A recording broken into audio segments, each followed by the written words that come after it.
Zdá se mi, jako bych házel hrách na stěnu. Ať dělám, co dělám, včerejšek nedoženu. A to, co mi zítřek přinese, skryto je za tmavým závěsem.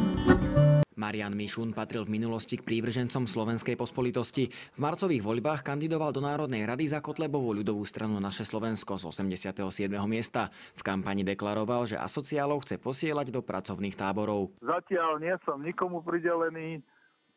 Ako som povedal, pôvodne sa uvažovalo, že by som mal byť Mazurekov, potom som mal byť Peluského, ale to oni musia sa chalani dohodnúť vzájomne. Marian Mišun pracoval do roku 2012 ako mestský policajt v Trnave. O prácu prišiel potom, ako ho polícia obvinila z výtržníctva. Na protestnom zhromaždení pred parlamentom totiž podpálil vlajku Európskej únie. Okresný súd mu vymeral pokutu 300 eur a dvojročný zákaz pobytu v Bratislave. Odvolací súd tento verdikt nakoniec zrušil. Rozpor s tým, že by robil asistenta akomukoľvek poslancovi Národnej rady, s tým, čo on pálil alebo nepálil, to už sú jeho osobné záležitosti.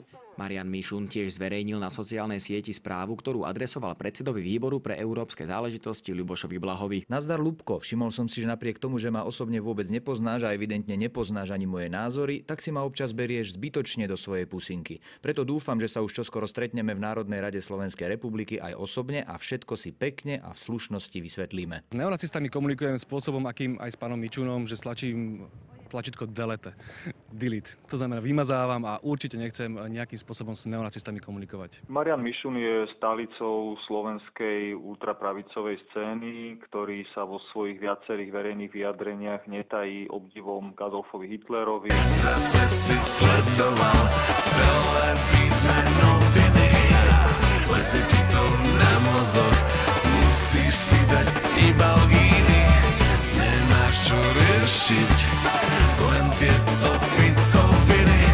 Od rána žereš stračky a potom trepeš Ficoviny. Marian Mišun sa za neonacistu nepovažuje. Asistenta si vyberá každý poslanec sám. Podľa zákona musí mať ukončené stredoškolské vzdelanie a čistý register trestov. Jeho odmena nesmie byť vyššia ako plat poslanca. Každý poslanec má pridelenú rovnakú sumu a to je 2,7 násobok priemernej mesačnej mzdy.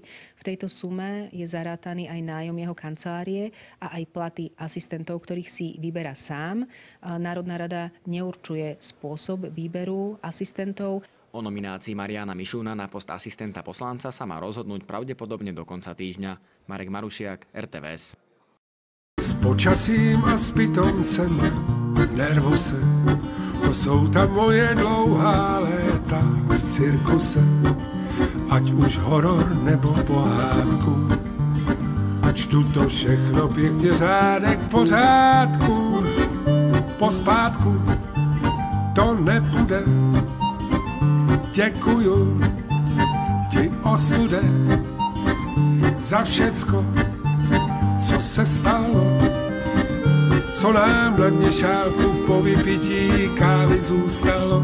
Jiný to nebude, děkuju ti, osude, jiný to nebude, děkuju ti, osude, jiný to nebude, děkuju ti, osude, jiný to nebude, děkuju ti, osude, jiný to finito.